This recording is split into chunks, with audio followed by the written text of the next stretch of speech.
Well, hello everyone, and welcome to the Midland Reporter Telegram's Area Football Report. I'm Len Hayward here with Oscar Leroy. Well, we're up to week 2 in the high school football season. Had an interesting couple weeks here when it comes to area. This week, an interesting game on Thursday involving the Greenwood Rangers. Like you wrote in your blog on Saturday, it hadn't been pretty, but they're 2-0. Now, this week could be an interesting test for them, couldn't it? It'll be their toughest opponents they would have faced so far this season. Estacado's rolling. They rolled over Pampa last week, 55-13, I believe, and they've got a lot of those kids back, a lot of speed, and like Coach Chad Hanna said, they got a lot of athletes. So Right. it's going to be a challenge for them. Well, you were saying one of their running backs averages 15 yards a carry. Yeah, his name is Agustina Biggity. And Oh my gosh! I was there 2 years ago, so he played back then, so that's how I know how to pronounce his name. Okay. But he's a fast kid. He's not very big. He's about 5'9", 190, but that kid can fly. Wow, that's going to be tough for Greenwood's defense, though. I mean, this is the game where Greenwood's defense is going to have to step up to keep giving their offense opportunities. Isn't it? I mean, Chad Hanna's been really pleased with his defense. Greenwood's defense has been carrying the team right now. You know, they've got a lot of those kids back, and they should. But yeah, that's going to be the biggest challenge so far. What do you think is going to happen in this game?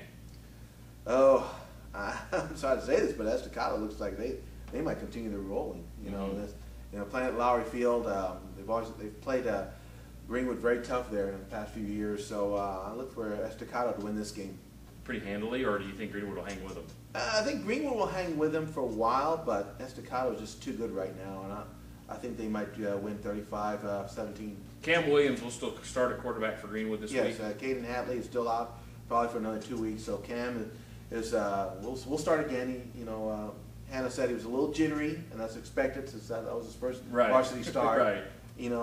He did great with his legs. He had over 100 yards rushing. So passing wise, he was a little consistent. But then again, receivers dropped some balls that probably could have gone for good yardage. But it's probably going to help them more than anything if they've got 5 non-district games to look forward to. Actually 6, right? Yeah, before they get into district to kind of get their pass legs under them, because that's been quite a transition for them. Yeah, it's a big transition, but they seem to be adjusting really well. I mean, there's going to be some drop passes, of course, because all those kids have never really gone out and played receiver before. Right. But it's a learning process. But you can see that they're getting better. Right. We go this week to Big Spring. Big Spring gets to play Plainview over at Memorial Stadium. Big Spring lost, but it's one of those losses that I think Coach Philip Ritchie took away. It was like, that was a good loss. So, he probably came away with, I even think, reading your column today, it was like, he came away thinking, we could have won this thing, right? Yeah, very, very much so. They hung in that game against a good friendship game, good friendship team that was coming off a 30-15 victory over Lubbock Coronado. Right. They just basically ran over Lubbock Coronado. They had over 300 yards rushing in that game. They held them to 160. The Steers did in this game. So that's got to be encouraging when your defense can really keep you in it. Of course, the offense had some mistakes, 3 lost fumbles, 1 on a drive in particular in the third quarter when the Steers were driving for a score. Then they fumble it, turn the ball over. Estacado, right. Friendship scores. They go up 21-7. Very well could have been 14-14 at that point. Got to be encouraging, though, for Coach Ritchie, knowing that if they go in and play a team like Friendship like that, they should be able to hang with an Abilene Wiley, a Snyder, a Brownwood. I mean, that's got to be encouraging to them, knowing that 4 or 5 weeks down the road, they're going to be playing similar opponents. Yeah, when you hang in there with a Class 4A opponent and you got to play in a Class 3A district, yeah, it's got to be very encouraging. But like I also mentioned, those teams that you mentioned, Brownwood, Snyder, Abilene Wiley, they're playing really well That's too. True. That's true. Brownwood, to me, is unbeatable in that district. Yeah. Wiley, you don't know what you're going to get from Wiley, but it is Wiley. Right. They lost a lot of kids from last year. Snyder, much improved team, got a lot of those kids back. Yeah, and their quarterback's very good. I think Monahan's going to attest to that. I think Coach Owen said that he's one of the best quarterbacks he's seen since he's been at Monahan's. We go over to Coahoma versus Wing. Coahoma had a big game last week. I mean, it looks like it didn't take very long for that Wing T to kind of get going. It typically doesn't, but that, more than anything for Coahoma, that had to be a big confidence builder for them, knowing they can execute that thing and gain the kind of yards that Coach Gardner wants to see, right? Big time. They moved some kids around. They had moved Tanner Reese to quarterback. He was very effective, had a great game. Peter Costa was moved to running back, and they just executed much better. They made fewer mistakes. It was like night and day compared to the Greenwood loss to last week against Comanche. So, it seems like things are clicking. And kids are believing in that system. That's got to be good for them. What about Wink this week? I know Wink struggled their first week. They won big against cross-state rival Jal, but still, this should be an easy win for Coahoma, shouldn't it? Yeah, it should be, but you never know. Right. You know, going on the road, you just never know how kids will react, and Wink has usually played well on the road. So, Right. but that last week's game against Comanche, when Comanche went in there favored, and Coahoma felt like they didn't do anything right in that first loss against Greenwood, and to roll like they did, their confidence is way up high.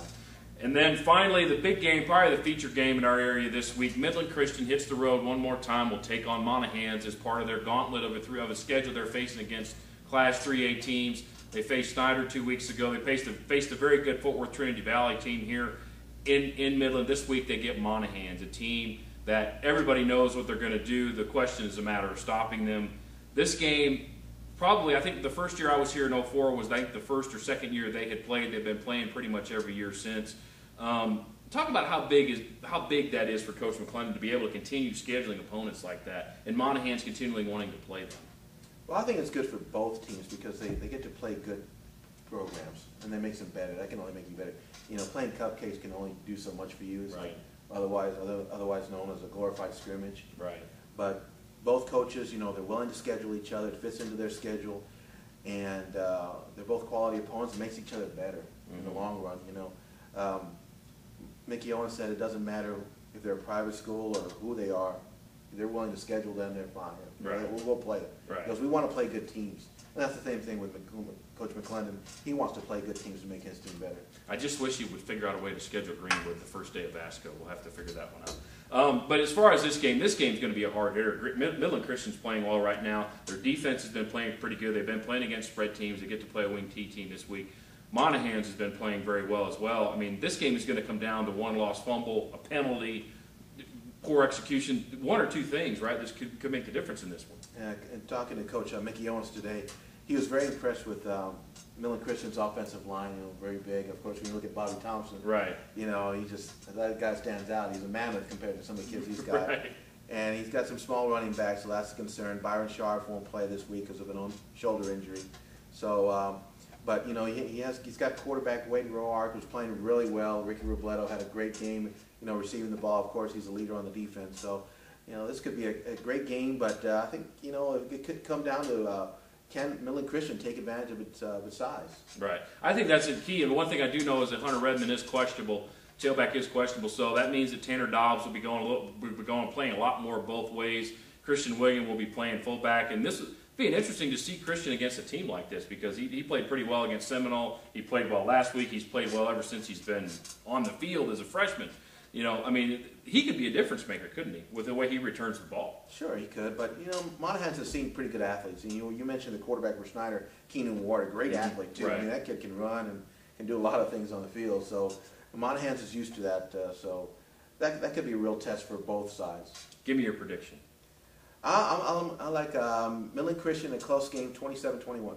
I like Monahans in this one. I think this is going to be a close game. I think they're going to be a lot more points scored in this one than we think because I think both teams are going to try to put the ball in the air more than they usually do. I really think Monahans is going to win this one 35-31 over there at Estes Memorial Stadium in Monahans. I'd like to thank you for joining us here on the Midland Reporter Telegram's Area Football Report. I'm Len Hayward. That's Oscar Leroy. Thank you very much.